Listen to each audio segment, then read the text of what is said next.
좋아요와 구독하기는 사랑입니다. 네, 안녕하십니까. 2020년 6월 13일 한 발 앞서 소식을 전하는 고품격 부동산 토크쇼 부동산 별별스타에 오신 여러분을 환영합니다. 아니, 식상하다 이거. 우리 지난주에 네. 사실 약속을 못 지키고 결방을 했는데 네. 어떻게 일 잘 마무리되셨습니까?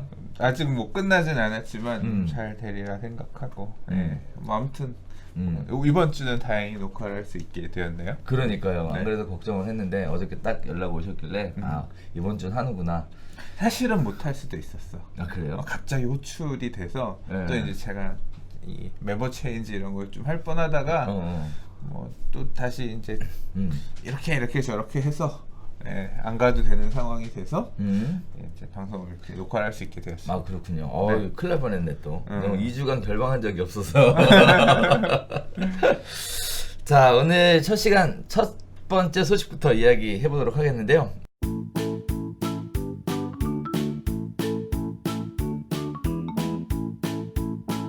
서울 아파트 매수 심리가 10주 만에 사자가 팔자를 앞섰다라는 얘기입니다. 시장이 반등했다라는 얘기인데요. 한국감정원 매매 수급 지수가 100을 회복했고요. 중개업소마다 매수 희망자가 매물보다 많아졌다라고 합니다. 전세난 유동성 과잉 효과로 계속 오를 것으로 전망하는 전문가들도 많고요. 반면에 코로나19에 따른 경기 침체로 급상승은 어렵다라는 의견도 엇갈리고 있는 상황입니다.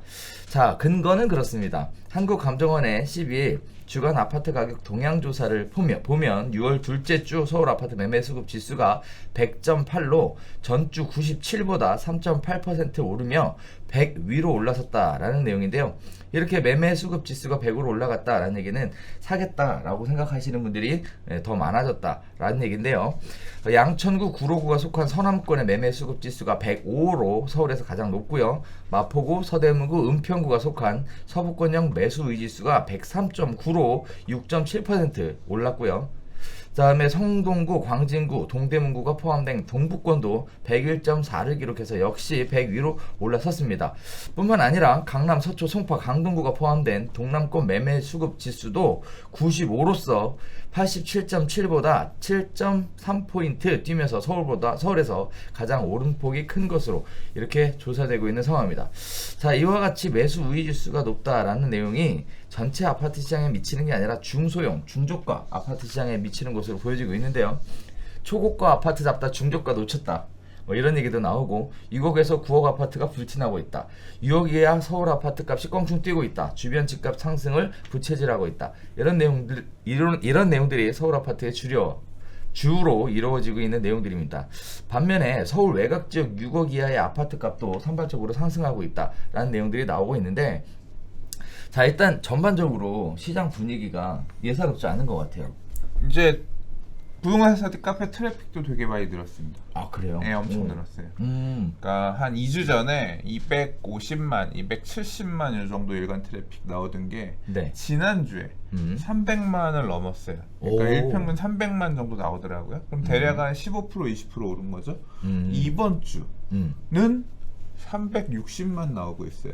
그러니까 300만보다 20% 오른 거잖아요. 그러네요. 그러니까 지금 지난주, 이번 주가 분위기가 다른 거죠. 그러니까 검색량이 되게 많이 늘었고 대출 관련 키워드 검색도 많이 글이 올라옵니다. 특히 요번에 이제 이따가 언급할 주제 중에 하나지만 신용대출 관련된 맞아요. 얘기들 네. 엄청나게 대출 물어보는 사람들이 많고 그래서 조금 분위기가 약간 이게 사람들의 부동산 가자의 어떤 전조증상 같은 그런 부분들이 많이 좀 보이고 있는 상황이고요. 그러니까 원래 우리가 2019년 이후에 12, 16 대책 나오고 나서 2020년을 얘기할 때 이제 풍선 효과 얘기를 많이 했고, 그렇죠.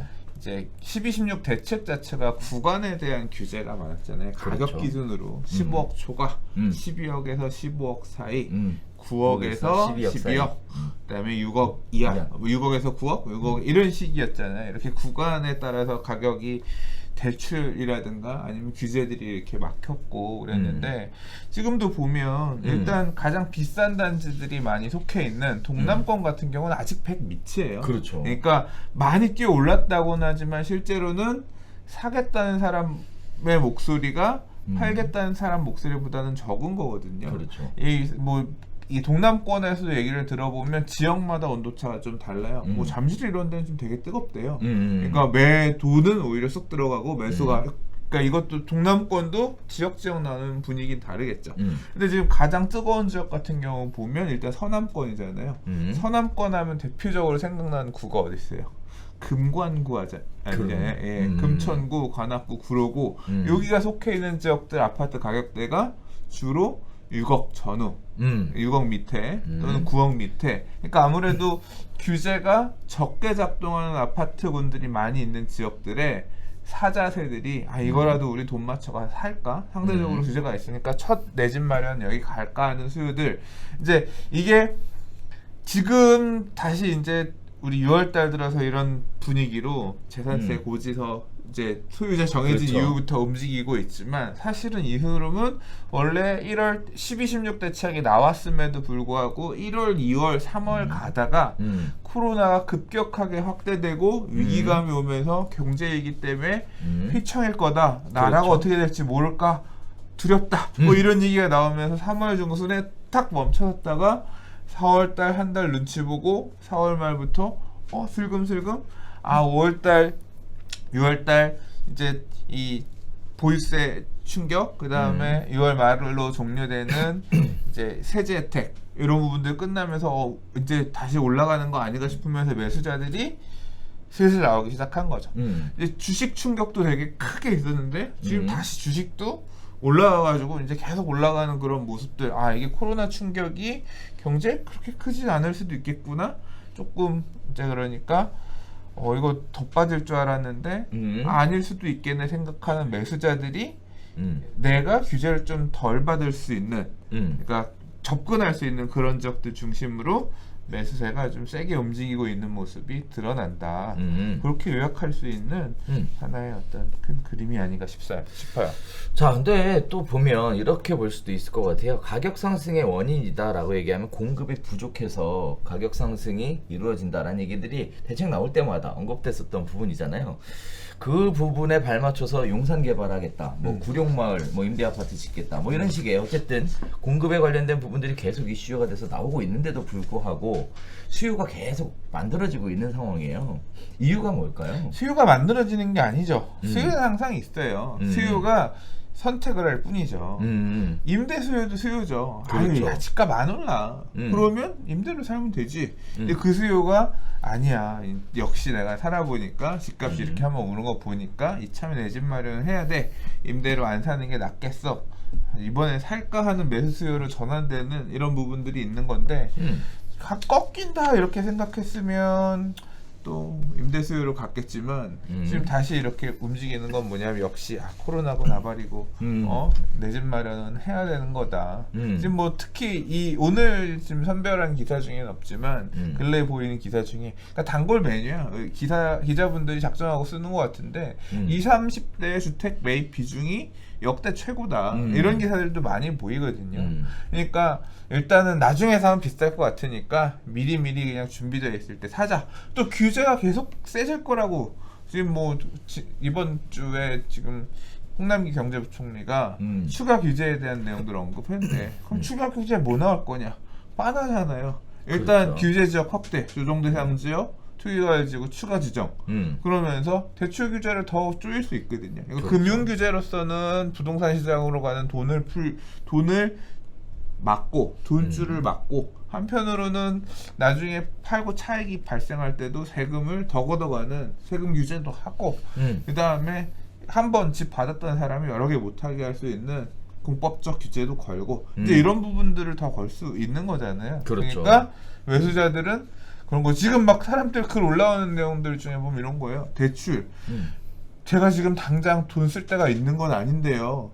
신용대출 미리 받아내야 되는 거 아닌가요? 마이너스 통장 미리 계산해놔야 그러니까 되는 거 이게 아닌가요? 뭐냐면 그런 식으로 미리 대응을 하는 거예요. 사람들도. 그러니까 뭐냐면 사고는 싶은 거야. 그러니까 그게 수요가 뭐 갑자기 없던 수요가 만들어졌다라기보다는 인구가 얼마나 많은데 그 인구들이 능력 때문에 사고는 싶은데 조금 시기를 조절하려고 했던 사람이 뚜렷한 답이 안 보이니까 그럼 지금 오늘 사는 게 6개월 뒤에 사는 것보다 싸다 싶으면 그냥 이참에 그냥 적당히 눈높이 맞춰서 살까 하는 수요로 뭐 거래량이 10,000건 20,000건 터지는 게 아니잖아요. 그렇죠. 예, 일부만 거래가 되더라도 매도인들은 콧대가 높아지면서 이제 그런 모습을 보이잖아요. 우리 동네에다 이 건물이 하나가 매매가 됐다고 하길래 일반 상업지역이라 집가가 비싼데요.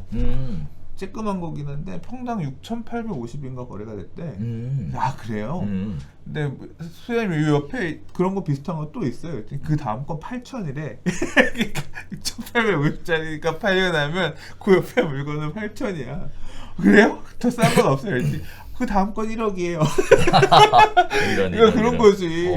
그 1억짜리도 몇 년 전에 5천 몇백에 사셨던 사람인데. 그러니까 매도자들은 거래가 이렇게 상승장 이런 하에서는 뭐 나는 급할 거 없어. 그 금액 때문에 손님 맞춰주세요. 이런 상황인 거죠. 그렇죠.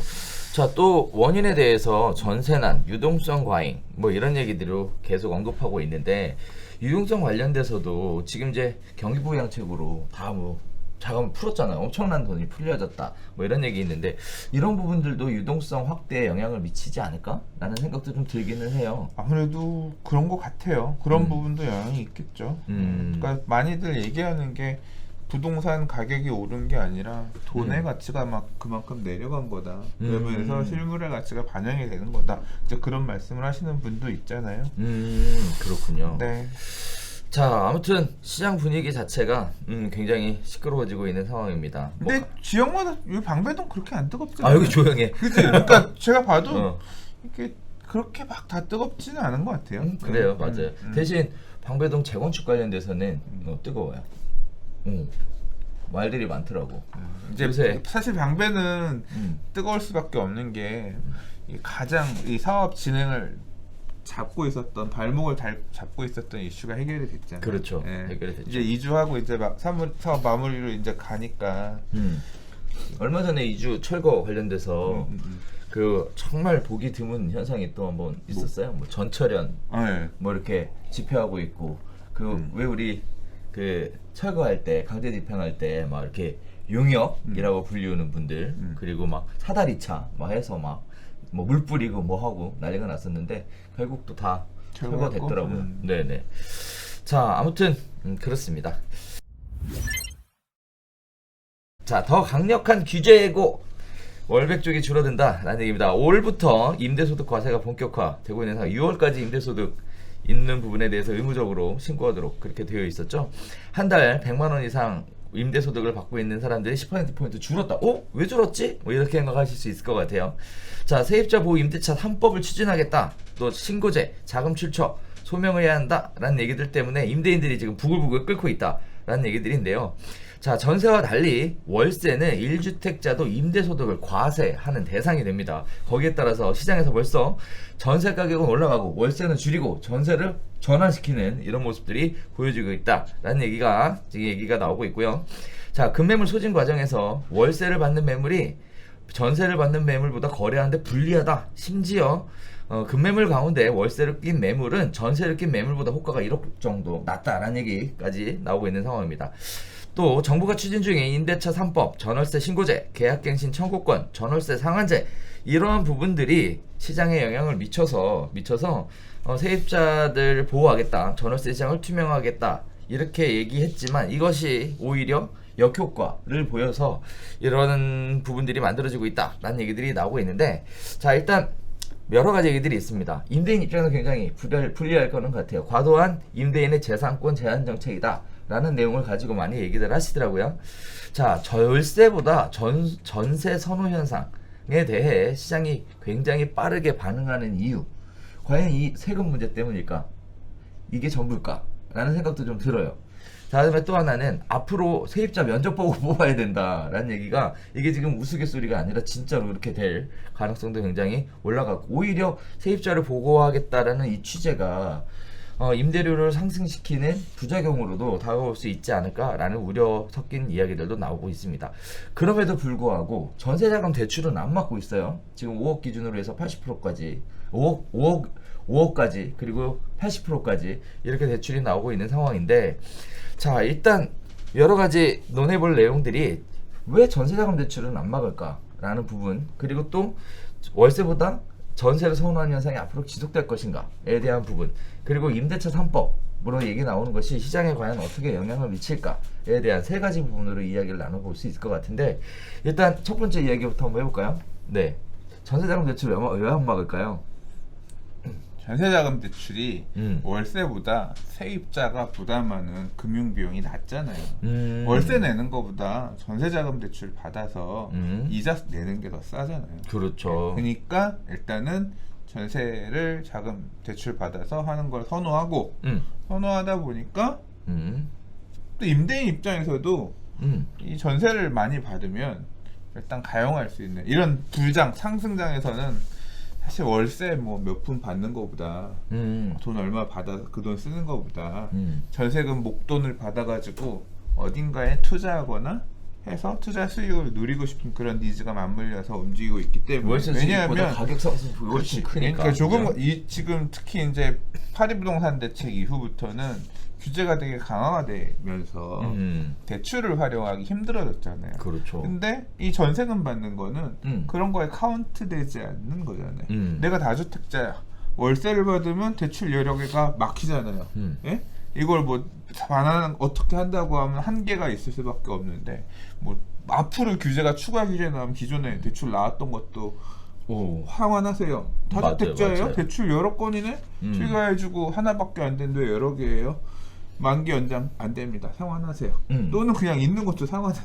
예를 들어 강하게 나오면 앞으로 이렇게 변한다고 하면 답답하잖아. 그럼 할 수 있는 방법이 전세 넣는 건데, 전세 많이 받아서 전세 물량이 없다고 하면 그 돈 받아서 뭐 재투자할까? 뭐 이런 생각을 해볼 수도 있으니까, 다른 쪽에 투자를 생각해볼 수도 있으니까 이제 그런 것 때문에 서로 니즈가 맞물려서 세입자는 월세보다는 조금 더 낮은 비용으로 거주할 수 있고 이자를 내면서 임대인은 자금을 활용할 수 있고, 그게 좀 맞물려서 이제 그런 현상이 아직까지는 있다. 뭐 그렇게 보여집니다. 자, 그러면 이런 현상이 앞으로도 계속될까요? 지금 임대소득세 관련돼서 지금 투명하게 임대시장 관련된 자금 관리를 하겠다라고 지금 계속 정부에서 나오고 있는 상황에 월세 매품 받는 것보다 전세로 해서 오히려 매매 시세 차익을 기대하는 임대인들, 그건 나는 좀 투자자들. 약간 양분될 거라고 생각해요. 아, 그래요? 사실 큰 시장의 흐름은 뭐냐면 월세화예요. 그러니까 지금 크게 흘러가고 있는 임대인들의 메인스트림은 월세화야. 전세금 더 올려주지 마. 전세 호가 올라가? 그 돈만큼 나 월세를 줘. 전환해줘. 보증부 월세를. 이게 지금 큰 트렌드입니다. 그랬죠. 그러니까 강남 핵심 맞아요. 지역들은 이렇게 가고 있어요. 보증부 월세 비중이 늘어나고 있다. 그런 얘기가 그 얘기잖아요. 왜? 보유세가 늘어나잖아. 그러니까 올 하반기, 내년, 내후년 계속 보유세, 종부세, 재산세 늘어나는 부분은 굉장히 압박으로 작용할 거예요. 엄청나게 이제까지 느꼈던 것보다 더 크게 작동할 수도 있거든요. 그 비용을 누구한테 짜내? 임차인한테밖에 짜낼 수 없어요. 임대인은 그렇죠. 자기가 버는 돈으로 먹고 살고 저축하고 뭐하고 세금 내고 한다고 하면 임대료에서 그 부분을 자꾸 충당하려고 할 거라고요. 세입자한테 조세 전가를 할 수밖에 없죠. 그렇게 하기 위해서 전세로는 안 돼. 왜? 금리가 이렇게 낮은데 은행에 전세금 더 받아가지고 너는 뭐해? 또는 투자해서 불려야 되는데 뭐 그렇게 하려는 사람들도 있겠지만, 그러나 일단 월세 전환은 상대적으로 좀 더 많아질 것 같아요. 근데 그게 이제 메인스트림이긴 한데 그렇지 그렇죠. 않은 사람도 있어. 전세금을 그냥 더 최대한 받으려고 하는 사람들도 있어. 예를 들자면 나 같은 사람. 나 같은 사람. 뭐냐면 나는 불안해. 나는 위기가 올 수 있다고 생각해요. 잘 모르겠어. 그러면 어떻게 하면 되냐면 전세금을 예를 들어서 1억을 올릴 수 있어. 2억을 올릴 수 있어. 그러면 그 2억 자금이 뭐예요? 금융위기가 와서 살아나는데 1년이 걸려, 2년이 걸려. 그러면 그 돈 갖고 생활할 수 있잖아. 그러니까 나는 소득이 없어 본 적도 있기 때문에 그 시절에 공포가 있어요. 그러니까 전세금은 어쨌거나 늘어난 이 비용은 또 은행에 묻어놓고 생활비로 써야 되는 거야. 그러면 야 1년은 버틸 수 있겠다. 1년을 버티는 동안은 왜냐면 써야 돼 매달 나가야 될 돈이 있으니까 뭔가 해결이 되면 되지 않을까.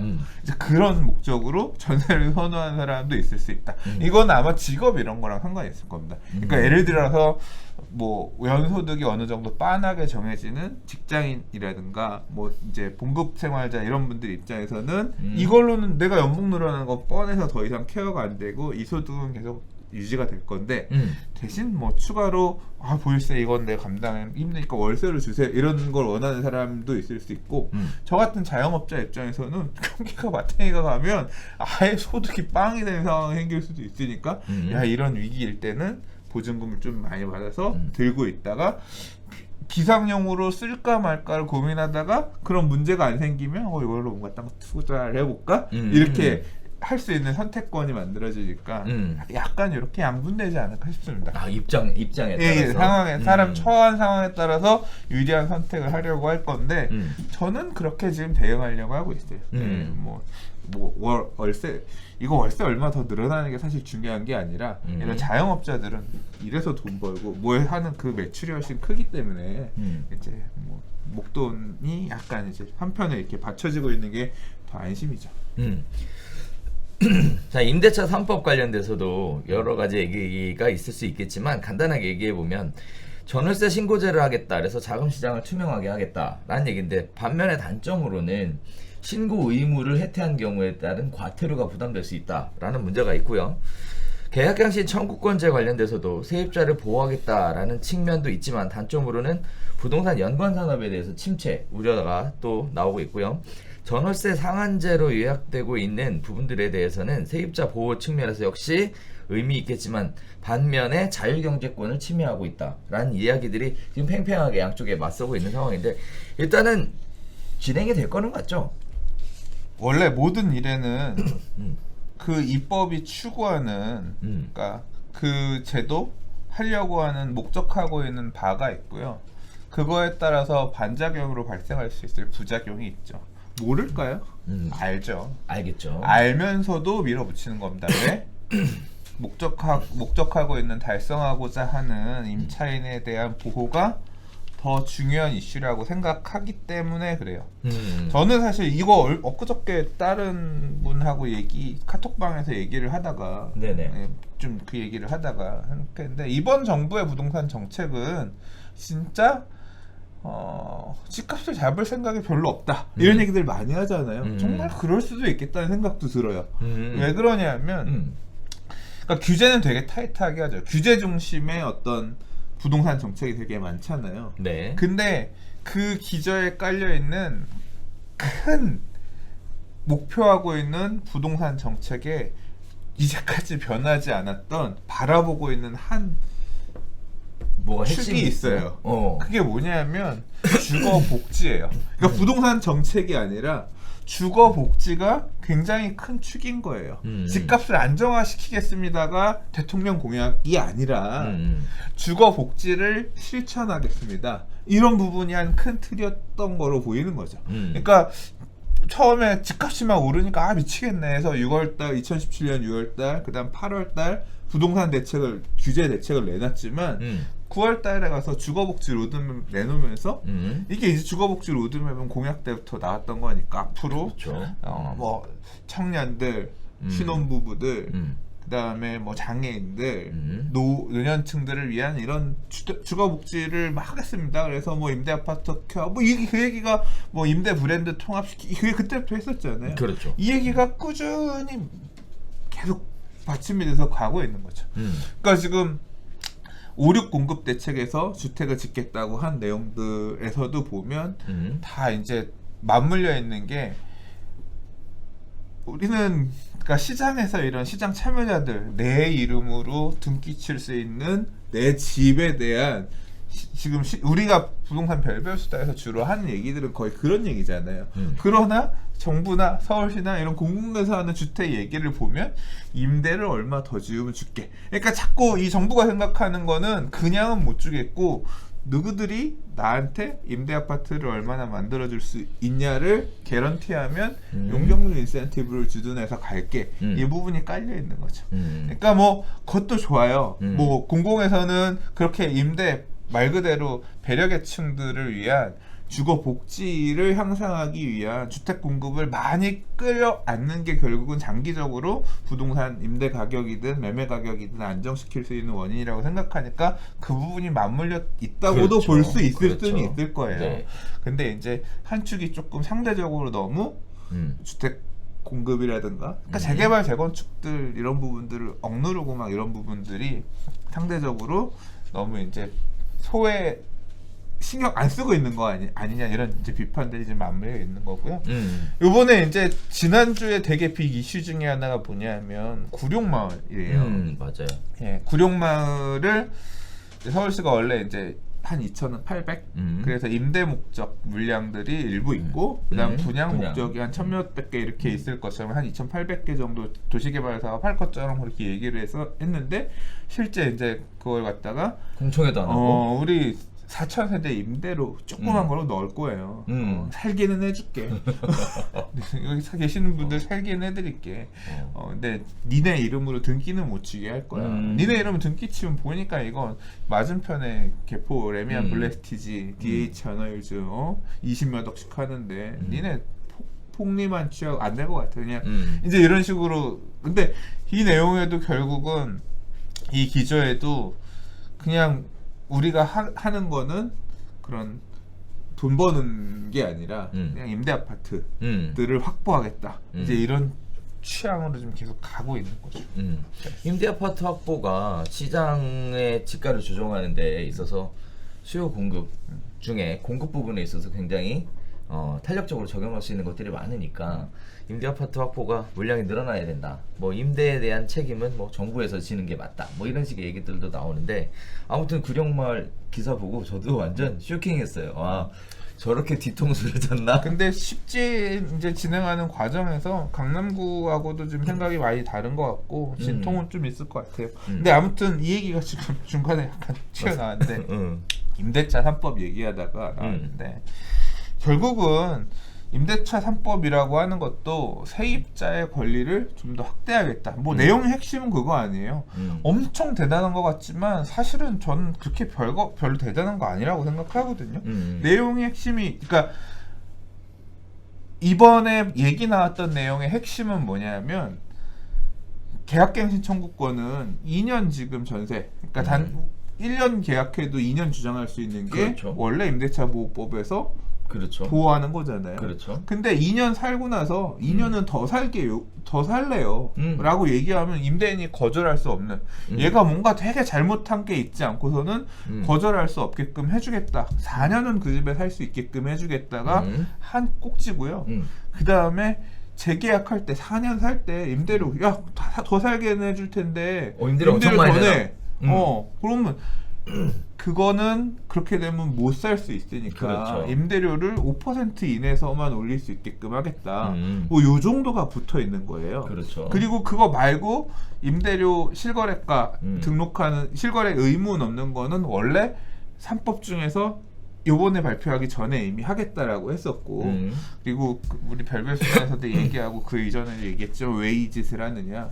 베를린 이런 데 가서 임대료 관련된 규제 제도들을 보니까 얘네는 신고를 벌써 몇백 년 전부터 계속 그렇게 임대료가 이 동네는 적정 임대료가 새 집은 얼마 건물 형태에 따라서 이게 다 돼 있다 보니까 이거는 올리고 안 되고 이런 부분들을 할 수 있는 자료가 있는데 우리나라는 그런 자료가 하나도 없으니까 뭐 다세대 연립은 60년대 지금 연립은 임대료 평균 임대료 얼마고 슬랍으로 지은 무슨 이런 게 없다 보니까 이제 그런 자료들을 만들게끔 하기 위해서 선행해서 이제 하나 가는 거고 이제 맞물려 있는 거고 이제 그런 거죠. 그래서 요번에 나온 그 뭐 계약갱신 청구권이나 아니면 이제 전월세 상한제 얘기 나온 내용까지만 생각하면 그렇게 엄청나게 막 시장에 충격을 줄 만한 이슈는 아닐 수 있다고 생각해요. 왜?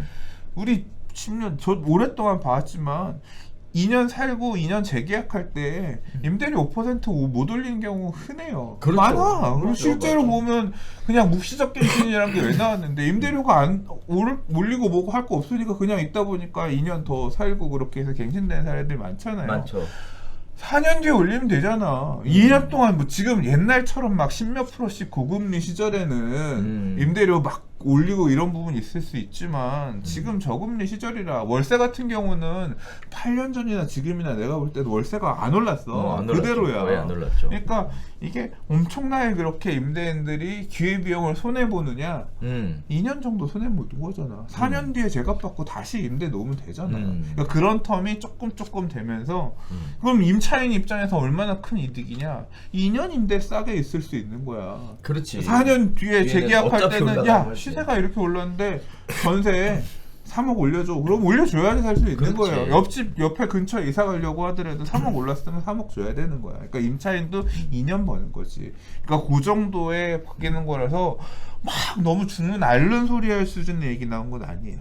근데 이제 지금 기사는 이제 이런 부분을 입법하겠다가 원래 이제 핵심이었는데 갑자기 기사는 요 얘기 말고 박주민 의원이 발의하겠다라고 한 무기한 전세 뭐 종부세 감경 법안도 저기 네. 자유한국당 의원들이 발의했어요. 곧 통과되냐고.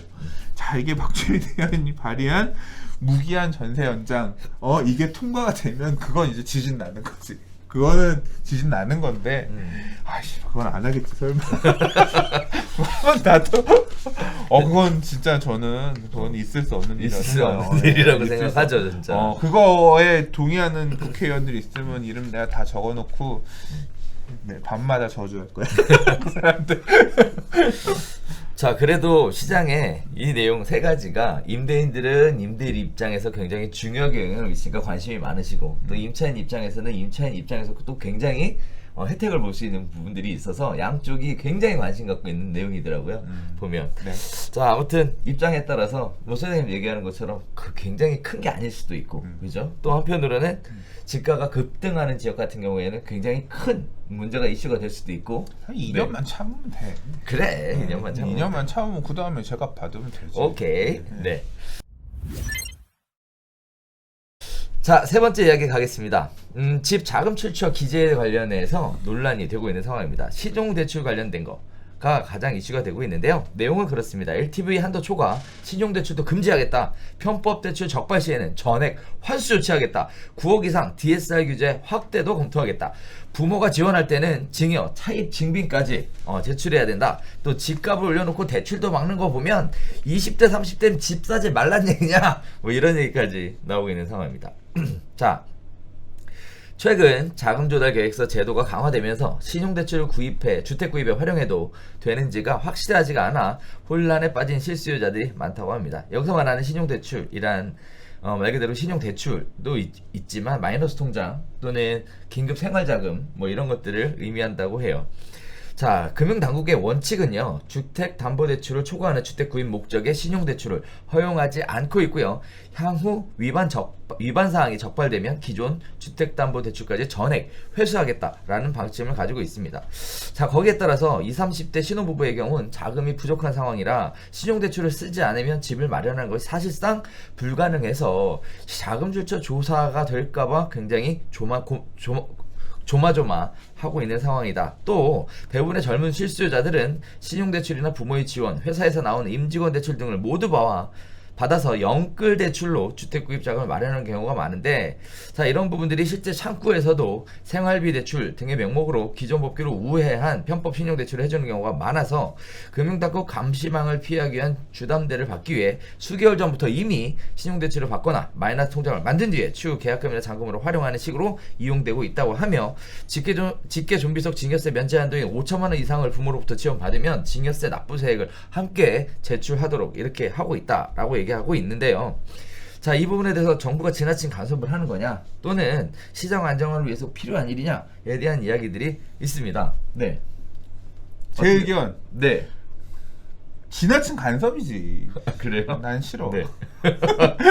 오케이, 본인은 싫어.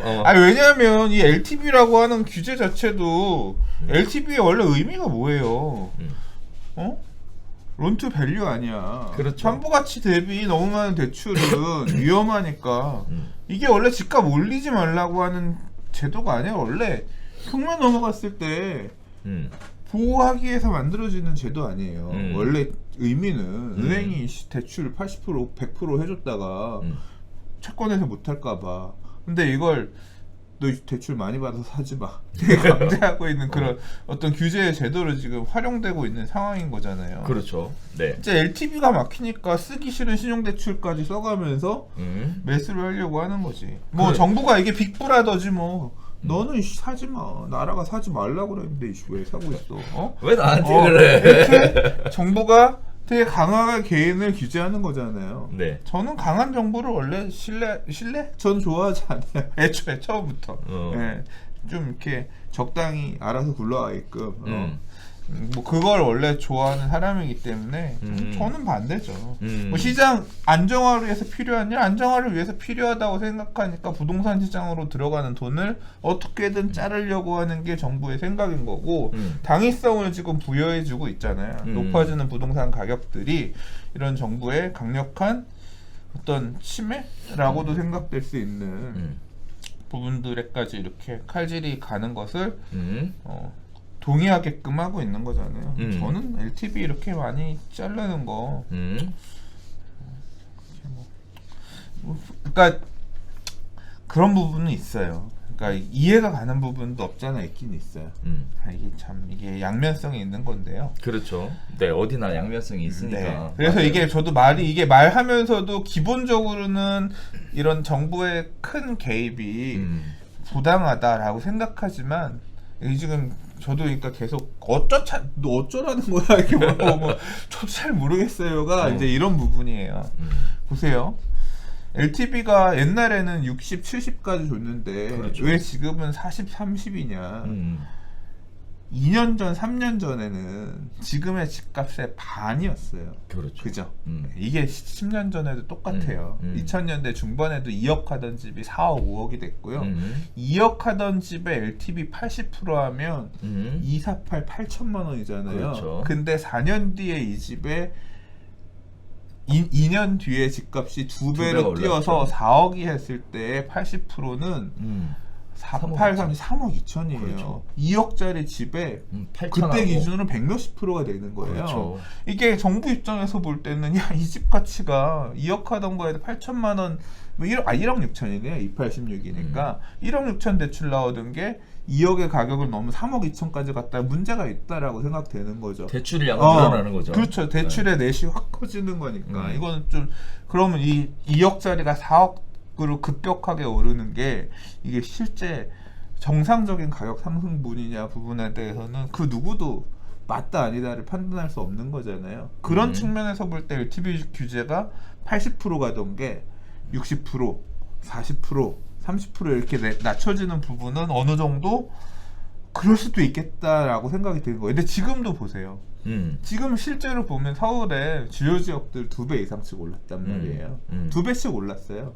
그러면 서울은 80%, 이 80%는 과거에 김대중 대통령 시절에 80%까지 나갔던 적이 있고요. 그 이후에 이제 60%, 40% 관리되다가 이번 텀, 그러니까 2012년, 13년 바닥 찍고 14년부터 상승장에서 LTV는 많아봐야 70이었죠. 근데 어쨌거나 이 과정에서 지금 30, 40 줄었지만 이 상황에서도 지금 2배들이 올랐어요. 총량 자체. 네, 그렇기 때문에 지금 상황에서 LTV 규제는 정부 입장에서 볼 때는 이렇게 급격하게 늘었으니까 이 LTV 규제가 맞다. 집값이 이거 진짜 어쩌라는 건지 나도 모르겠다. 네. 그런 측면에서 볼 때는 이게 또 그렇게 규제를 근데 그런 개입 자체가 정부에 너는 그렇게 쓰지 말라고 하는 개입 자체가 옳으냐? 망해도 그렇죠. 개인이 망하는 거잖아요. 그렇죠. 개인이 망하는 거니까. 근데 개인이 이렇게 다 망해서 나가 떨어지고 떨어지면 결국 은행에다가 그렇죠. 은행도 파산하는 은행이 거고. 또 힘들어지고 은행이 힘들어지면 결국은 정부도 또 마찬가지로 그 문제가 생기고 지금 은행에서 금융상품 팔아먹다가 손해본 것도 은행이 책임져라 정부가 책임져라 관리 감독 못해 이런 지금 상황이니까 또 은행 부실 이런 거 생기면 그렇죠. 또 머리 아플 수 있기 때문에 자 그러면 이렇게 얘기를 해야겠습니다. 저는 빅브라더 이런 정부의 이 개입을 좋아하지 않는데 이런 금융 규제는 어느 정도 이해는 된다. 이해는 되고 납득을 하고 좀 수인해야 될 필요가 있는 상황이다. 신용대출을 갖다 이렇게 쓰는 부분도 안 된다라고 하지만 이게 정부가 편법으로 본다라고 했는데 이것도 결국 집담보대출이 안 나온다고 해서 이렇게 신용대출을 갖다 쓰는 거는 이제 환수하겠다. 조사해서 환수할 수도 있겠다라고 했거든요. 이거 진짜 그런 식으로 컨설팅들 막 하더라고요. 아, 그래요? 영끌 해가지고 LTV 막히니까 이 뭐 상담하고 이런 사람들이 당신 직장 좋으니까 신용대출 이걸로 해서 얼마 받고 그다음 담보로 얼마 받고 해서 그러니까 풀 레버리지로 사는 거야. 근데 그게 그렇게 사도 괜찮으냐? 나는 미친 짓이라고 생각하지. 개인적으로 왜 그 짓을 해? 안 된다. 이렇게 그렇게 그러니까 풀 레버리지로 사면 안 된다가 아니라요. 사야 될 때가 있고 사지 않아야 될 때가 있는데 지금은 아니야. 풀 레버리지로 미친 듯이 들어가야 될 타이밍은 언제야? 바닥일 때. 지금 바닥은 아니잖아. 나라에서 사라 그럴 때. 그렇지. 2013년, 14년 마이너스 이 미분양 나서 이거 분양 받으시면 양도세 면제해드릴게요. 그러네요. 제발 좀 사주세요. 그러니까. 그런 때는 가도 돼. 근데 지금은 근데 지금 정부가 보기에도 좀 무서우니까 막나 보네. 말 들으세요? 네. 일단은 저는 이런 생각이 들더라고요. 아야 정부는 뭘 해도 욕 먹겠구나 하는 생각이 들더라고. 저 막아도 욕 먹고 안 막아도 욕 먹고 이거 나중에 또 뭐 모르는 일이잖아요. 근데 원래 공무원은 욕 먹으면서 일하는 거지. 그럼 잘하는 거 있으면 박수도 좀 쳐줍시다. 오케이 좋습니다. 네, 저도 네. 박수 치려고 노력하겠습니다. 네 그런 일이 고생하세요. 아니 왜 잘하지. 나는 뭐 아까 좀 전에 얘기했었던 주거 복지 정책 이런 것들 어쨌거나 하려고 하는 노력 자체를 폄하해서는 안 된다고 생각하고 잘하고 있다고 생각해요. 오케이 네. 화이팅입니다. 네. 네. 자, 네 번째 이야기입니다. 자, 마용성 시대 지고 용성광 시대 온다 라는 얘기가 지금 이슈가 되고 있습니다. 마용성은 잘 아시는 것처럼 마포, 용산, 성동을 의미하고요. 용성광은 용산, 성동, 광진 이렇게 의미하는데요. 자, 광진구가 한강변에 광남학군이라고 얘기하는 광장동 일대로 불리는 학군 좋고 강남 접근성이 좋은 광진구가 신축이 굉장히 부족하다는 이유, 또 최근 상승세가 개발 호재가 있는 데다가 정비사업 약점을 보완할 것이라는 기대가 반영된 결과로 광진구가 뜨고 있다라는 얘기입니다. 광진구에서 동부지법 부지 등을 첨단 업무 복합단지로 개발하는 구의자양 재정비 촉진지구 사업과 동서울터미널 현대화 산업 이런 것들이 진행 중에 있는데요. 자, 이 얘기가 하면서 지금 마포구가 광진구로 이렇게 바뀌어가고 있는다라는 얘기들을 하고 있습니다. 마포구의 상식 원인이 2017년 이후에 수요자들한테 주목받은 이슈가 정비사업 물량이 순차적으로 입주를 하면서 마포가 굉장히 관심을 받았다. 2014년 마레프 입주를 시작으로 마포 레미안 웰스트림, 신촌숲 아이파크, 신촌 그랑자이 등이 입주를 했고요. 내년에는 마포 프레스티자이가 입주할 예정이다. 반면에 광진구 같은 경우에는 강북 재건축의 최대호로 꼽히는 광장극동 아파트가 정밀 안전진단을 추진하면서 재건축을 시동을 걸고 있고요. 자양 1구역에 롯데캐슬, 리버파크, 시그니처로 정하고 분양에 나선다. 광장 현대 3, 5단지와 광장 상록 아파트가 리모델링 추진 중이다. 한강을 건너면 잠실, 강남과 가까워서 강남 일대 영동대로 지하 공간 복합 개발도 광진구의 호재로 작용할 것으로 보인다라는 얘기가 나오고 있는데 이 얘기가 나오면서 동시에 광진구가 저평가되었다라는 얘기들이 나오고 있어요. 개인적으로 제가 광진구를 잘 몰라서 이거 내가 볼 땐 광고 기사야. 그래요? 네. 이 지금 딱 기사 있잖아. 자양1구역 일반 분양하니까 그거 홍보하려고 광진구 띄우는 기사야. 아 그래요? 광진구가 안 뜬다 그 얘기가 아니라 기사에서 하는 내용이 또 틀린 얘기는 아니에요. 그냥 이렇게 생각하시면 될 것 같아요. 마용성이라고 하는 용어가 만들어진 이유는 마포 성동은 재개발 구역이 많은 구예요. 근데 마포구 성동구는 또 산동네 구릉지도 되게 많고 구도심, 그러니까 도심에 옆에 붙어있는 배우 주거지역으로 되게 낙후됐던 그러다 보니까 재개발 구역이 많았던 곳이죠. 그런데 그 재개발들이 2000년대 초반부터 사업들을 추진해서 사실 이제 거의 다 끝났어요. 그렇죠. 성동구도 재개발 구역 별로 안 남았고 마포구도 다 끝났어. 없어. 이제 지금 준공되고 이런 애 빼면 신규 재개발 추진하려고 하는데 몇 개 있지만 해제됐던 곳이 이제 추진하려고 하는 곳 또는 이제 더 할 때들이 별로 없단 말이에요. 이제 그러다 보니까 마용성이 진다라고 한 얘기는 우리가 이 지역이 힘을 받고 관심이 생기는 거는 역시 새 아파트들이 많이 들어서면서 그렇죠. 그 지역이 빛날 때란 말이에요. 이제 그 빛났던 애들이 벌써 마레프 입주가 2014년이었나요? 그렇잖아요. 그러니까 네. 벌써 한 6년 됐고 이제 점차적으로 이렇게 대표하는 단지들이 입주들을 마무리하고 이렇게 지금 이제 살짝 이제 구축까지는 아니지만 이제 신축발이 살살 저무는 이런 상황에서 이제 새로 뜨는 것이 광진이다 이런 얘기인데 말씀드린 것처럼 자양 1구역 이제 일반 분양하기 위해서 같이 껴서 넣은 거지. 근데 여기서 말한 내용이 또 틀린 부분도 아니에요. 왜냐하면 광진구 자체가 학군도 되게 좋고요. 원래 이제 광진구 안에서 보면 그러니까 광장동이라든가 이런 쪽들 같은 경우는 아파트 단지들로 만들어져 있어서 되게 살기 좋은 곳, 이미지가 좋았어요. 지금은 왜 이미지가 살짝 갔냐?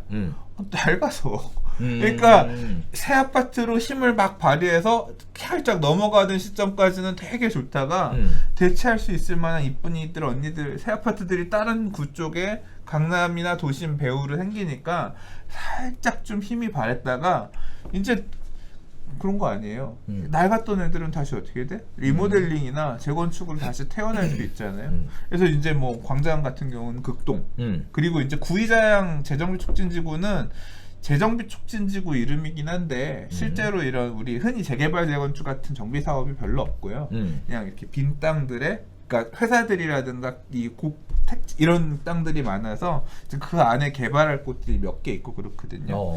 그래서 이제 그러니까 이미 이런 구도심에 비해서는 좀 집들이 상대적으로 새 거였기 때문에 지난 상승장 그러니까 2000년대 초중반에 되게 스포트라이트를 받으면서 뭐 잠실과 장흥까지는 아니지만 뭐 이렇게 겨누면서 이렇게 되게 돋보이는 지역이었다가 이제 살짝 사그러들어서 연차가 있으니까 그러다가 이제 이 지역들도 재건축이 본격적으로 얘기가 나오려고 하는 거죠. 뭐 이 광장동 쪽에는 항상 얘기 나오는 이제 무슨 아파트, 워커힐 아파트 재건축에서부터 이제 뭐 극동 아파트 한강변에 있는 여기라든가 이제 재건축도 이제 출발하려고 하는 게 있는 거고 뭐 사업들이 만들어지고 이제 다시 붐업하기 시작한다고 하면 좀 그럴 거 아니에요. 마포의 성동의 기축들 2010년대에 지어진 아파트들은 10년 지나면 이제 10년 차 되니까 약간 그리고 15년 차 되면 새 맛은 없으니까 그냥 잘 또 갖춰져 있는 동네 이런 느낌 날 거고 그때 가면 이제 광장구에 있는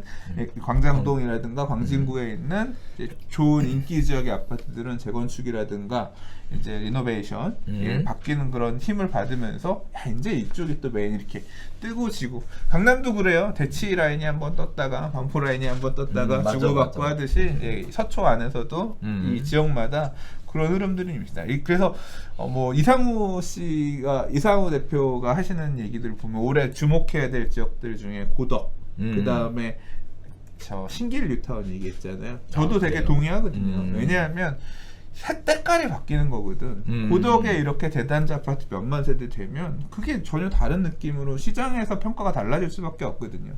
신길 뉴타운 막 옛날에 진짜 무슨 동호회 커뮤니티 이런 데서 보면 조선족들 막 살고 막 이런 되게 낙후된 그런 느낌으로 받아들였지만 지금 신길을 누가 그렇게 평가를 해요? 그래요? 근데 앞으로 계속 이제 신길의 대장이었던 뭐 ST뮤나 이제 입주한 보람의 SK뷰 이후에 뭐 9구역 킬스테이트나 아니면 12구역 이제 지금 뭐 파크자이나 이런 데들 계속 들어오기 시작하면서 이제 계속 동네에 대한 평가가 달라질 거기 때문에 이제 또 이제 어디랑 견줄 수준이 된다 이러면서 힘을 쫙 쌓아가는 시기가 있거든요. 마포는 그 시기가 왔다가 이제 살짝 좀 새맛이 조금 빠지면서 약간 좀 세간의 그런 스포트라이트가 약간 조금 가시는 상황이라고 하면 이제 광진은 앞으로 갈 거다. 그리고 이제 희망 기사를 실어가지고 네.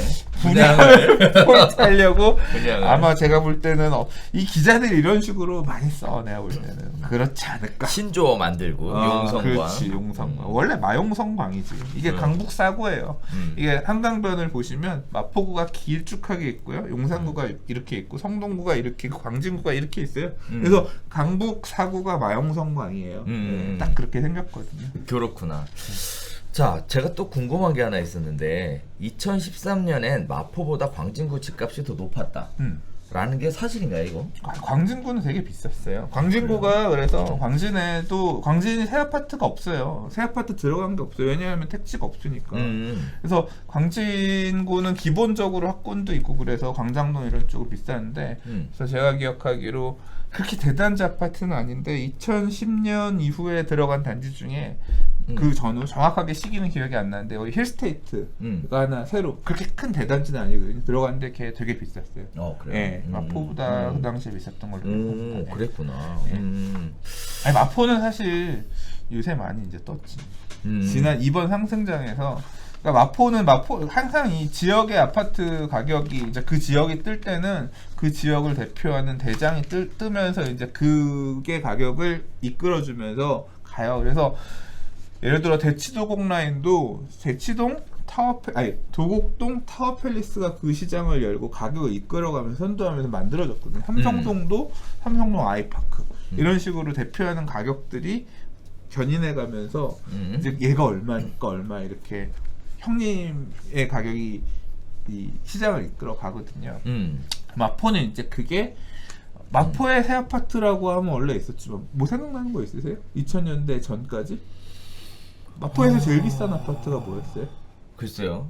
뭐였을까? 그러니까 상암이 2000년대 후반에 상암동, 되게 그렇지. 힘을 폈죠. 상암 4단지 이런 데가 대장. 그러니까 리딩에 갔다고 하면 사실 이제 원래 마포구의 가격을 캐리하는 이끌어가는 메인 라인은 원래 마포대로변에 있는 아파트거든요. 근데 그 중에 대단지가 없어요. 그래서 그 당시에 비쌌던 게 아마 진주 아파트를 재건축한 단지일 건데 마포자이 1차라든가 그거 있었어. 그거 레미안 3차. 레미안 3차. 그렇죠. 진짜 그건 아현 뉴타운에 있는. 근데 레미안 3차 이런 애들도 1000세대가 안 돼요. 안 되죠. 한 5, 600세대. 그러니까 마포에 재개발해서 대단지가 없었는데 이게 처음 만들어진 게 마레프 3000세대짜리가 3885세대짜리가 마포 레미안 푸르지오가 2014년이고 그 밑에 사실 이제 마포권역은 애호개역 올라가 있는 그 라인보다 밑에 마포역 주변 애들이 더 비쌌거든요. 그래서 용강 2구역, 3구역 재개발한 리버파크나 아니면 뭐 마포 리버에 그리고 이제 현석 2구역 재개발한 웰스트림 뭐 이런 데들이나 뭐 저 이제 쭉 상수 쪽 넘어가서 리베뉴 저기 있네요.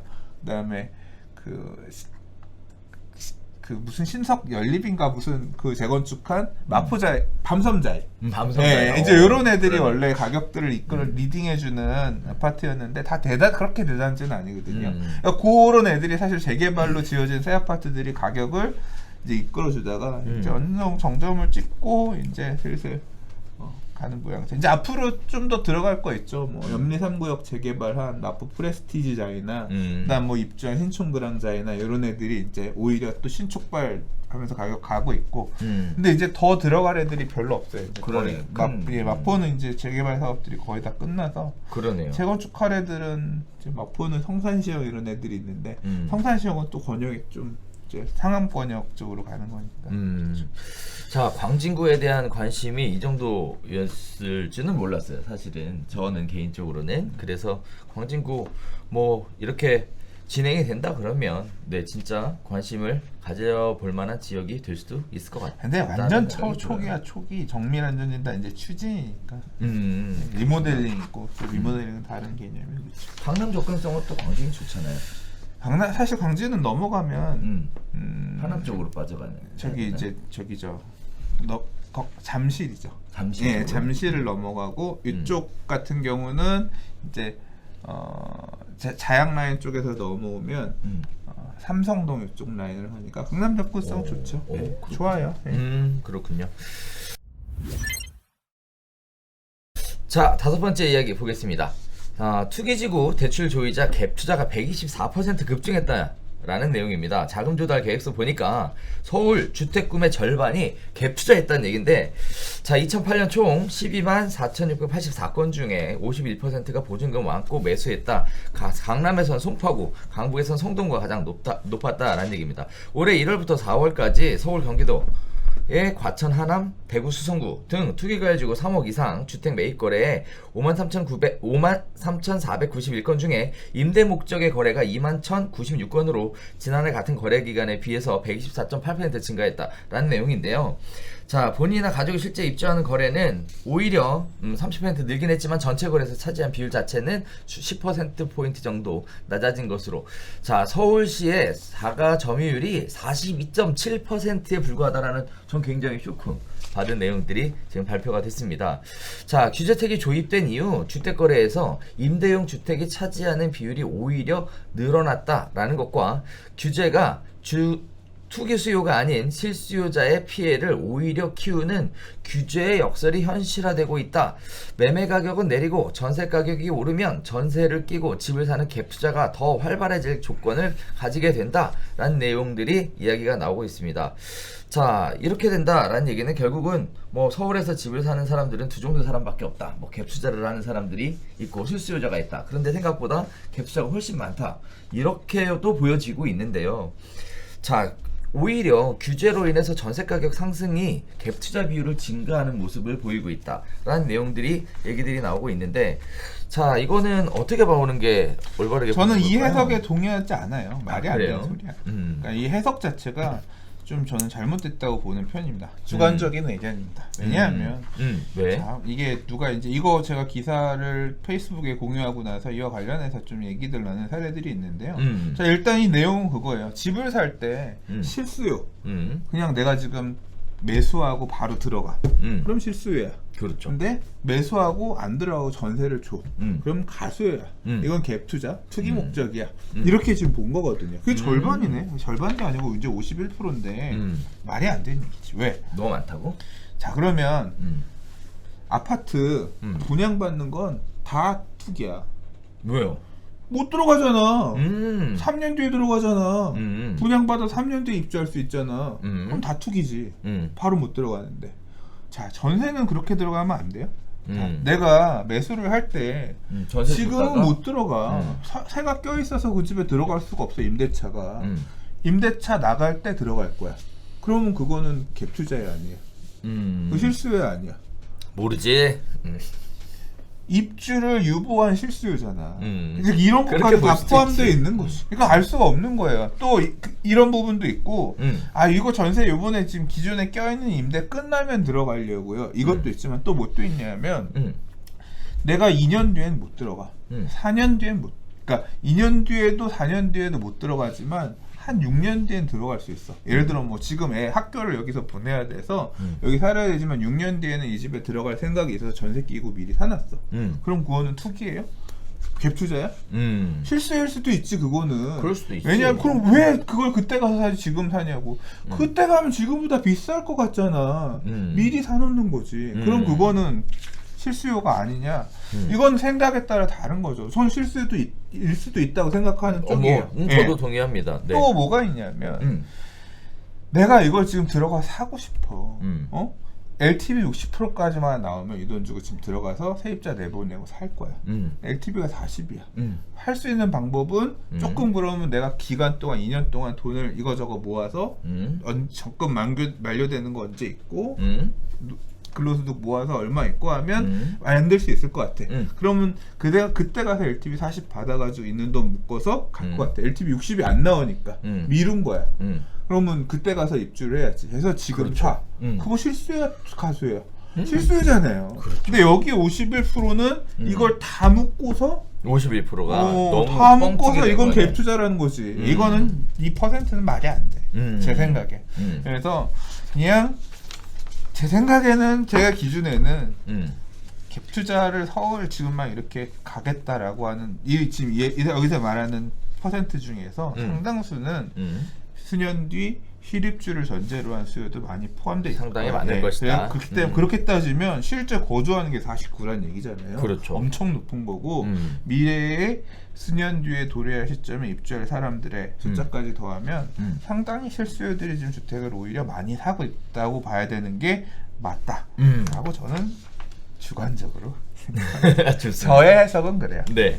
저는 굉장히 놀란 게 뭐냐면 서울시 자가 점유율 42.7%에 불과하다는 얘기인데 이거 얘기를 해보셨다고 하니까 이렇게 낮아요? 원래 한 자가 45% 그 정도 됐던 것 같은데 조금 오. 빠진 것 같은데. 이렇게 되면은 서울시는 자기 집을 갖고 있는 사람보다 진짜 임차를 해서 살고 있다는 사람이 훨씬 많다라는 거잖아요.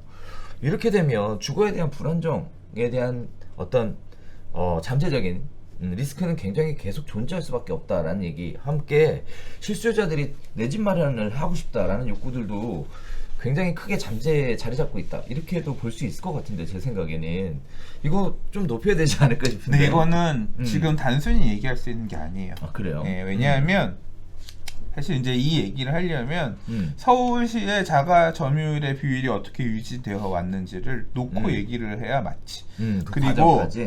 지금 뭐 부산, 대구, 인천의 사례를 얘기를 했지만 다른 전 세계의 글로벌 국가들의 대도시들의 자가 점유율 비중도 비교해서 놓고 판단해야 맞다고 생각해요. 개인적으로. 왜냐하면 서울은 글로벌 시티잖아. 사실 네. 서울이 인천과 비교돼서는 안 된다고 생각해요. 뭐 광주, 대전 이런 데의 자가 점유율하고 비교돼서는 안 된다고 생각해요. 뉴욕하고 홍콩하고 도쿄 뭐 이런 데하고 비교되는. 뭐 아무튼 그런 수준. 그러니까 결국 글로벌 도시들. 왜냐하면 서울에 살고 있는 사람들은 네. 외국인도 많고 다양한 그렇죠. 그렇기 그러긴 때문에 하지. 똑같이 보면 안 돼. 그러면 자가 점유율이 그리고 지금 42.7에 불과하다. 지금 그래. 근데 아무도 집 안 살려고 하던 시절 2013년, 14년 자료도 찾아봤는데 그때도 43이야. 그러면 이게 문제가 있는 수치가 아닌 거지. 그렇죠. 네, 그래서 요 자가 점유율이 불과하다라고 하는 거는 과거의 흐름들 시점과 비교해서 봐야 이게 낮다 높다에 대해서 판단할 수 있을 것 같아요. 그런 것도 봐야 될 것 같아요. 말씀하시는 중에 가만 생각해 보니까 다가구 주택 같은 경우에는 주인 세대 하나 살고 다 이렇게 임차를 놓고 있으니까 당연히 그런 경우도 포함할 수 있죠. 그렇죠. 그리고 이런 우리나라 서울은 다가구 이런 집 많지만 지방은 단독주택 이게 서울처럼 주택을 많이 필요로 하지 않아. 인구가 적어서. 그렇죠. 서울은 재개발구역 가면 일반 분양 몇 개 없잖아요. 하도 다세대고 이런 거 그렇지. 많이 전화가지고 다닥다닥 많이 사니까 일반 분양이 몇 개 없어서 그런데 지방 재개발은 조합원 1000명에 일반 분양 2000개 막 그래요. 맞아. 다 단독 마당 있는 집에 사는 동네 재개발하니까 일반 분양이 평균 대지 지분이 엄청 커. 그래서 이제 그런 어떤 이 토지의 효용 이런 게 좀 다르기 때문에 이런 차이가 있어요. 자, 통계를 가지고 해석하는 데 있어서 마치 갭 투자자가 엄청나게 많이 투자하는 것처럼 보여지는 통계를 가지고 기사를 만들어내신 것 같은데, 일단 다른 측면에서도 생각해 볼 수 있는 관점이 있다라는 거, 그리고 또 이런 자료를 볼 때는 이면에 이런 내용들이 숨어 있을 수 있다라는 거, 그래서 객관성을 가지고 좀 판단할 수 있는 능력도 키워야 될 것 같아요. 이런 의견이 객관적일 수도 있어. 저의 의견도 저의 주관적인 의견이니까 이런 자료는 해석을 달리할 수도 있다. 저의 해석은 그렇다. 뭐 그 정도 보시면 될 것 같습니다. 좋습니다. 네. 여러분이 취하세요. 네. 자, 목동 6단지의 안전진단이 최종 통과됐다라는 재건축 사업에 본격 신호탄을 울리는 이야기가 나오고 있습니다. 자, 5구 단지도 안전진단 통과가 유력해 되고 있어서 목동 전체 재건축 기대가 크게 올라갈 것으로 보여지고 있다라는 내용인데요.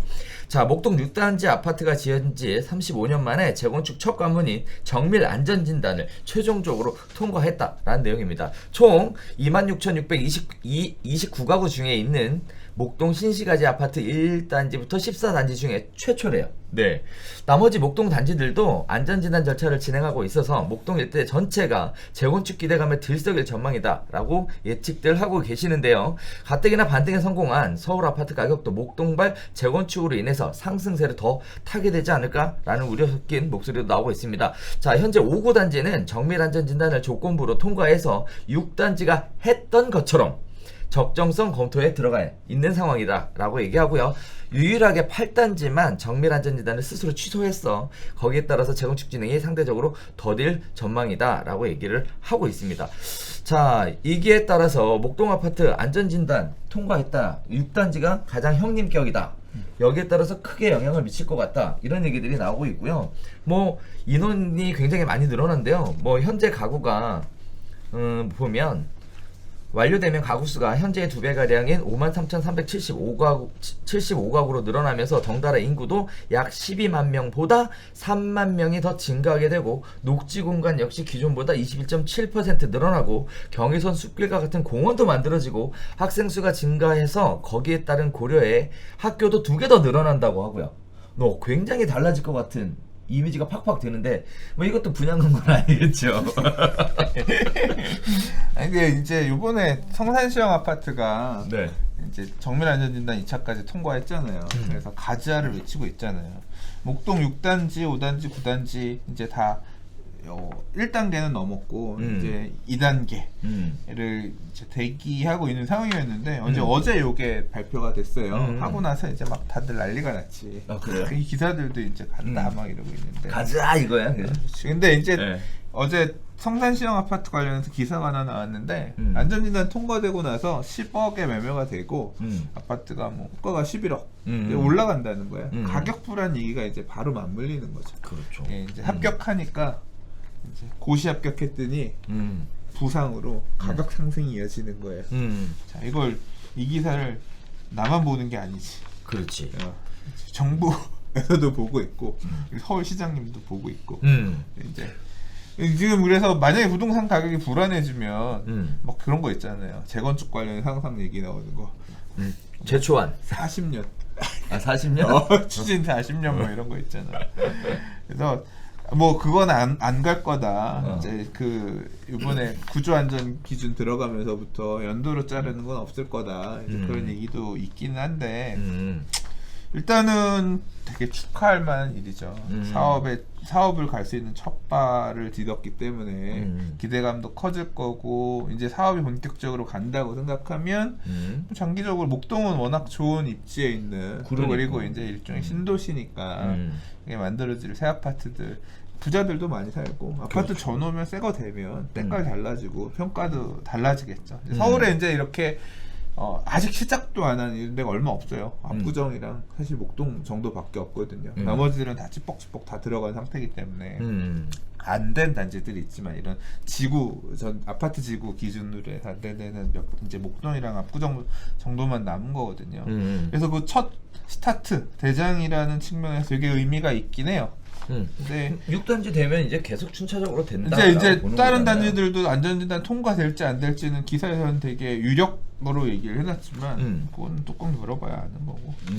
그냥 근데 첫 발을 디뎠다 정도로 봐야 되는 게 맞지 않나 싶습니다. 아직 갈 길 멀었고. 이제 시작할 수 있는 티켓을 얻었으니까. 대치동 음마 아파트, 잠실주공 5단지 아파트. 네, 안전진단 통과 못했잖아요. 뭘 못해? 했어요? 다 옛날에 끝난 거야. 진짜? 잠실주 5단지 조합 설립도 끝났어. 그러니까 역시 앞으로 갈 길은 뭐 사업 시에 인가 받고 뭐 그냥 전 단계에서 멈춰서고 가는 것들도 있고 하기 때문에 일단 단계를 밟아서 가긴 가겠습니다만 앞으로도 갈 길은 멀다는 거. 그리고 가격 불안 등이 발생할 경우에 이제 인허가권을 들고 있는 입장에서 어떻게 컨트롤할 것이냐. 여의도 왜 시작 못해요? 안 해주잖아.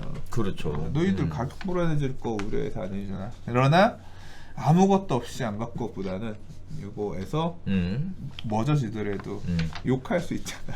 왜 안 해줘?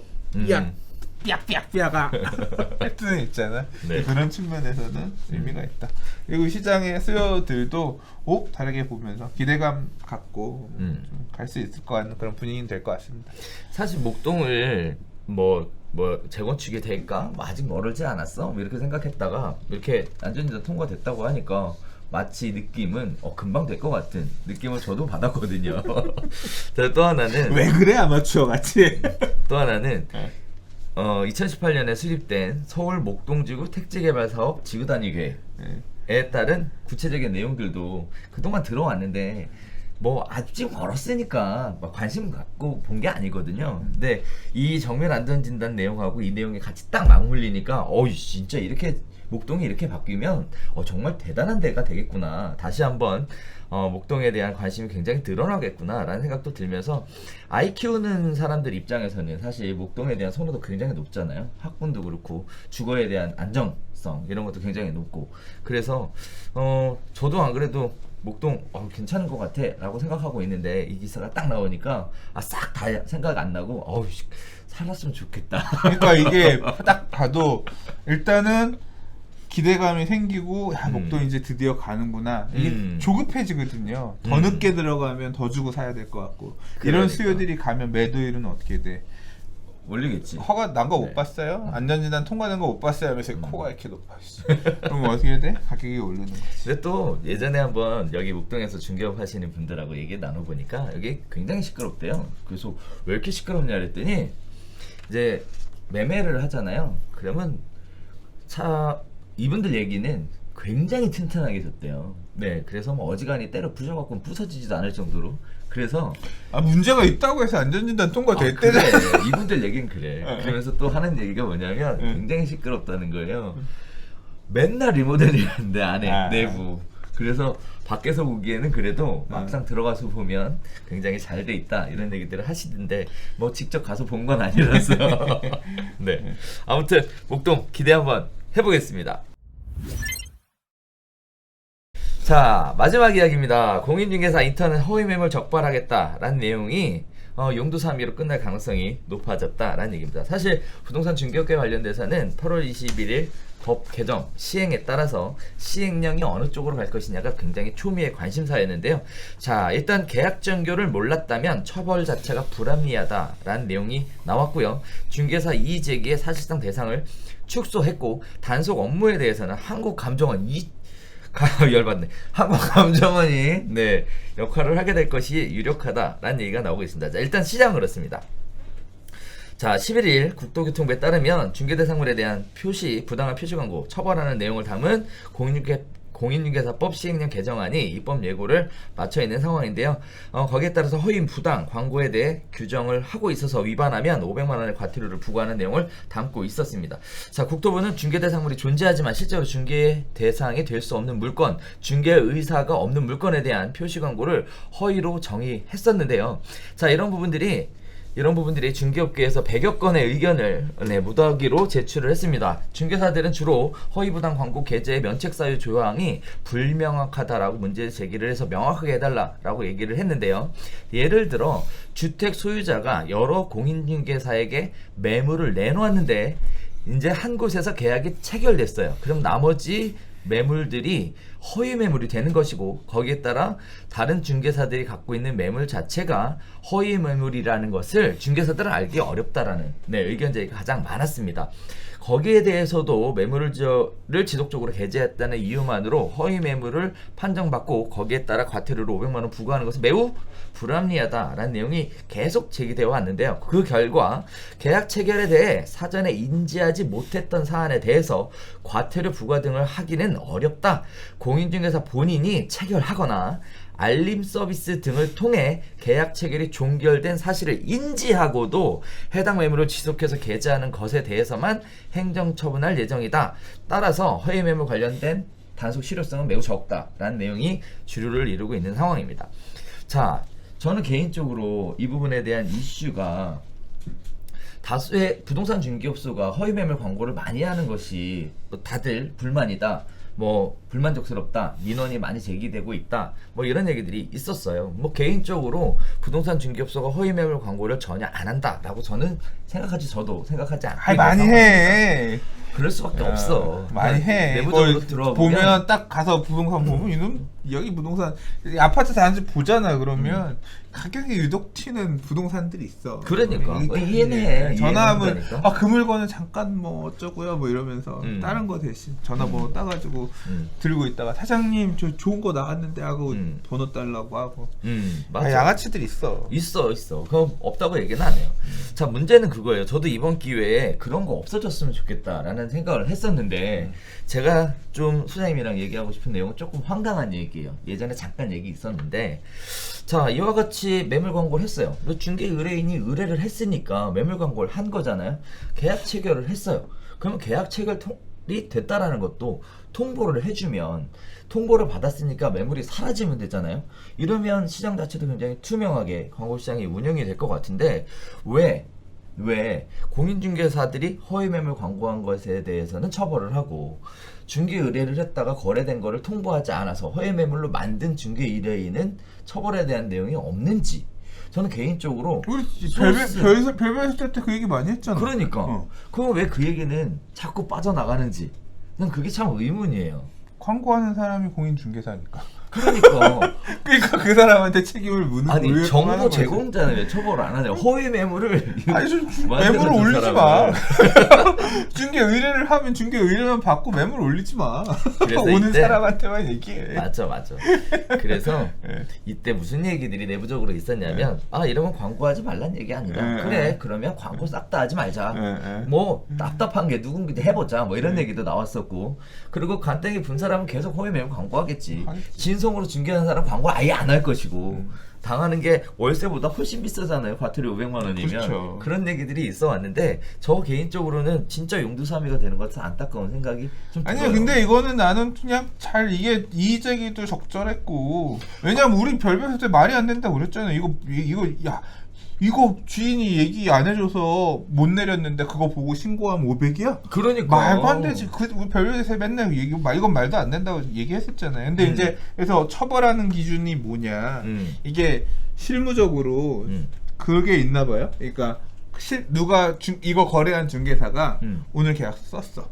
그러면 이것도 근데 계약서를 쓰기도 하지만 가계약금 들어가는 수준까지도 있잖아요. 그렇죠. 근데 보통 이제 계약금이 들어가면 일지하시면 계약서를 쓰면인지 모르겠지만 아무튼 그렇지. 쓰면 그 다음에 거래 완료로 해서 이 업데이트를 하면 똑같은 매물을 올려놓은 다른 중개업소한테도 거래 완료되었으니 확인하세요 이렇게 알림이 가고, 그럼 그 알림을 봤으면 아 팔렸나 보다 하고서 똑같이 내려야지, 안 내리고 두고 있다가 이제 신고가 들어와서 한국감정원이 확인해 보니까 팔렸는데 이놈 안 내렸네? 하면 그 500만 원 매기겠다는 거잖아요. 그렇죠. 이제 그렇게까지는 간다는 거죠. 그러니까 약간 억울할 수 있는 부분은 해소가 예, 되긴 해소가 했어. 되기는 했는데 그랬다 보니까 되게 빠릿빠릿해야 돼 이것도. 이거 알림 떴는데 스마트폰 알림 뭔지 잘 모르고 놓쳤다가 이거 팔렸어. 이거 잘못 늦어지면 이거 엄청 할 일이 또 여전히 많긴 하다. 근데 뭐 매물 서비스를 제공하는 예를 들어 네이버 부동산 같은 경우에는 거래 체결됐다고 한쪽에서 신고를 하면 자동으로 동일 매물들이 다 내려가니까. 자동으로 내려가요? 내려가요. 아, 네. 그래요? 그래서 뭐 사실 알림 서비스에 대한 것이 실효성이 있느냐. 자기가 안 내려도 자동으로 그 물건은 거래 완료로 다 떠요? 네네네. 동호수 정확하게 동호수 입력하면? 입력하면. 근데 동호수를 가라로 어차피 공개되는 건 가라로 아니니까. 입력하면 허위 매물이구나. 가야로 그래 이거 허위 매물이죠. 동호수 정확하게 넣고 네, 또 하나 상층 중층 저층 이게 내용이 나오지 않는 내용 중에 하나가 뭐였냐면 그 중개 거래에 중요한 영향을 미치는 뭐 면적 조건, 뭐 향, 뭐 이런 구조 조건, 뭐 이런 부분까지 다 공개하라 라는 얘기가 있었는데, 이 부분에 대한 얘기는 또 쏙 빠졌어요 지금. 네, 이것도 사실 말이 안 되거든요. 자, 아무튼 이번 기회에 공인중개사 업계에서도 허위 매물에 대한 거 이제 자제 좀 했으면 좋겠고, 그리고 또 이런 부분들이 투명하게 관리될 수 있게끔, 과태료 부분이 아니라 합리적인 측면에서 관리될 수 있게끔 했으면 하는 기대가 좀 있었는데, 이렇게 끝나는 것 같아서 좀 아쉽다는 개인적인 생각이 좀 들어요. 네. 어떻게 안 돼? 소수 이게 대부분의 다 모든 사람의 문제가 아니라 네. 소수의 몇 명이 물을 흐리는 거죠. 그러니까 그 사람들은 어떻게 그들 때문에 전체가 다 욕먹는 거지 뭐. 착하게 삽시다 해도 범죄자는 계속 생기는 거고 그거 어떻게 해? 사는 세상이 그런데. 그래요, 맞아. 자, 지금까지 쭉 이야기 나눠봤는데 오늘 오랜만에 얘기했더니 굉장히 시간이 길어졌다라는 느낌이 말이 들어요. 많았어. 그러니까 말이 그래도 딴 때보다 정신 상태는 조금 나았던 걸로. 자, 오늘 이야기 쭉 진행해봤는데 밖에 날씨가 갑자기 덥습니다. 네, 엄청 지금 추워 더워서. 여기는 에어컨이. 그러니까 네. 이게 소리 날까봐 끄지도 못하고. 자, 한 주간 건강하게 무탈하게 또 지내시고, 네, 그리고 개인적으로 하시고 다 했던 일들, 그리고 걱정하려 하고 우려하시는 부분들도 잘 해결되셨으면 좋겠고 저도 요새 강의가 너무 많아갖고 체력적으로 지금 한계선에 와 있는 상황이에요. 짭짤해. 아유 안 그래. 강의가 많으면 그 사업 안 하시는 분들은 그렇게 생각하더라고. 아 저 사람이 바쁘면 돈을 많이 버나 보다 생각하시는데 내부적으로 들어와 보시면 뭐 임대료에 인건비 네, 다 나가고 정작 저는 생활비도 못 벌어가고 있는 상황. 안 됐다. 네, 이게 열심히 살고 있습니다. 아무튼 점점점 발전하고 있는 것 자체를 보는 것만으로도 좋더라고. 또 여비 화이팅.